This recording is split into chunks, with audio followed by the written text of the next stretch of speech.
one of the biggest news I think this season, because Dennis Smith Jr., finally another former NBA player, joined Real Madrid, and his former teammate Lonnie Walker expects Dennis Smith Jr. to average 13 points, 6 rebounds, and 5 assists in the EuroLeague. I'm seeing your face, Rytis, and I don't see that. You don't see that for Madrid? I'm really doubtful about that too. Sorry, by the way. No. 13 points is doable. 6 rebounds. Where is he gonna get those 6 rebounds from? Tavares is averaging almost 8. When was the last time a guard averaged 6 rebounds in the EuroLeague? Was there even a time like this? I don't know. I think he's being a bit too generous to his former teammate. I mean, Hezonja has like 4.7 rebounds. 5 assists. I don't think he's going to have the ball in his hands that much. I mean, I know... How do you see his role?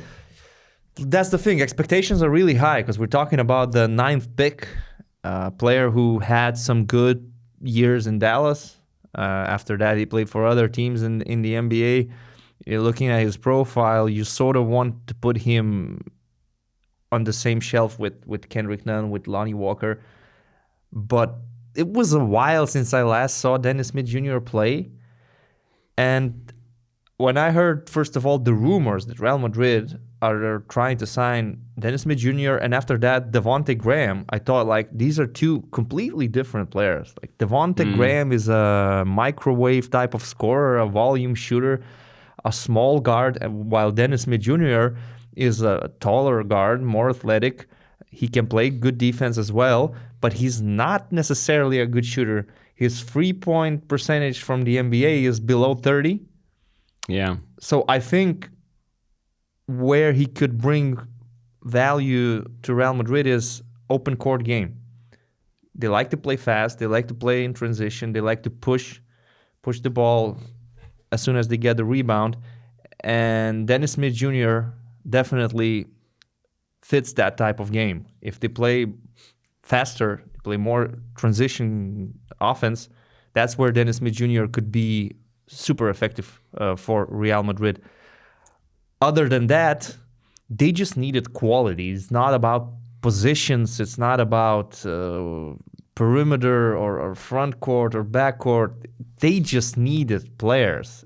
An extra player should bring a lot because he's probably going to take some minutes away from Feliz, from Ratan Mace, from maybe even Sergio Yui. But I don't know. And it's still Campazzo's, Hezonja's, Musa's team. I don't expect Dennis Smith Jr. to go there and start scoring 20 points per game and having the ball and being the alpha male.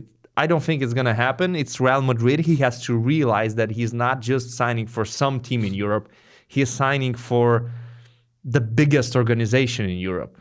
Just because you're an NBA player that in your rookie season averaged 15, like Real Madrid are not going to give you keys of the team. No. And they're established veterans, and it's not going to change.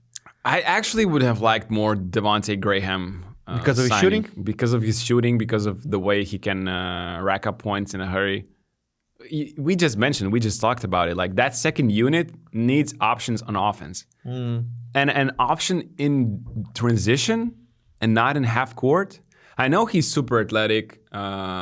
He will help immensely on the defensive side. Like, when I imagine if there's going to be Facundo Campazzo, Dennis Smith Jr., and Walter Tavares at the same time on the court, you are going to have problems scoring. Like, I can already tell you that, because Facu is just all over the place. He's annoying to play against. Dennis Smith Jr., with his athleticism, he is the best at the point of attack defense. Like, he is going to guard the best perimeter player. And when you combine that with Tavares' size and ability to guard the paint, they're going to leave you the most uncomfortable shot there is in basketball, and they're going to make it tough on you. So it can help, like, that defense can help you go in the transition, but you're still going to need to score in half court. And when your best 3-point shooting percentage in 7 years in the NBA is 32 and a half, I don't know how that's going to. It's going to make tougher for this adjustment period for Dennis Smith Jr. because teams in Europe now know how to expose a player that is not stable from the 3-point line. Yep. So Do you want to predict his averages? Yeah, let's play this game. What do you think? I'd say 7.2 points per game. 2.5 assists.